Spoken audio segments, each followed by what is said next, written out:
finding more and more of chili heads. You can find hot foods everywhere, in sit-down restaurants, in fast food restaurants. We have no clue why people eat these chilies that give them so much pain, but what we can tell you is what makes them hot. See, chilies contain this powerful alkaloid. It's called capsaicin, and capsaicin irritates the pain receptors in your tongue, and that sends a signal to your brain, which tells your brain to give you pain, so you'll stop eating it. It's so potent that humans can detect capsaicin when it's diluted to 1 part per million. And this is a chili pepper. And where this capsaicin is found is right here. It's right under the placenta of the chili pepper. It grows in the ribs and the seeds of the pepper. And that part is actually 16 times hotter than the rest of the pepper.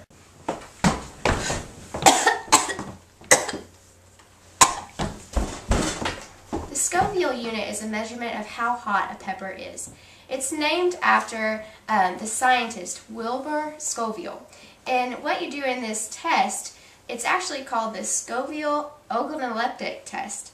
You take a little part of the pepper and you dilute it until it's all the way gone, and that tests how much hotness there is in this pepper.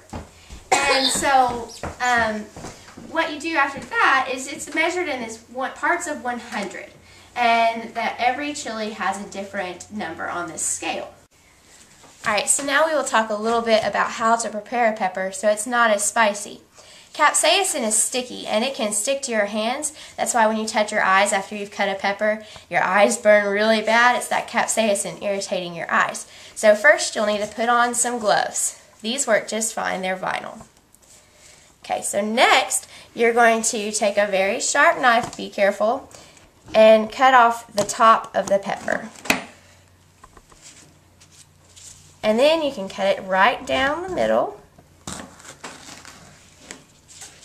And remember, capsaicin grows in these seeds and in the ribs. So to make it less spicy, we'll need to get all of that out. You can use a spoon like this and just scrape it out. And you want to get all of the ribs and all of the seeds. This will make this pepper a little bit less spicy, but it'll still taste great. So now that we know how to prepare a pepper, we'll talk about what you can do if you've already eaten the pepper and you're burning. The most natural thing to do is going to be to grab a glass of water, but that's not the best idea. What it actually does is spreads that capsaicin around and gives it to more pain receptors in your mouth. It's going to make the burn even worse. The next thing that you might want to try, I mean it goes with hot wings, right, is a beer. But again, not the best idea. It's going to do the same thing. Spread that capsaicin around your mouth, cause it to be worse. So you really don't want to try any of those types of drinks. Another myth is that bread is going to help. It's going to solve that pain. And it'll help for a minute, but then it's not going to help that much. So that one's not going to work either. And another thing that a lot of people try is a soda. And the soda, that's really not a good idea. It's going to make it worse. The acid in that soda is just going to kill your tongue and make those pain even worse. So none of these are really going to work, but what you can try is some milk. See, the dairy fats in milk actually block those pain receptors and ease the burn of spicy food. No spicy food. No. I'm hungry.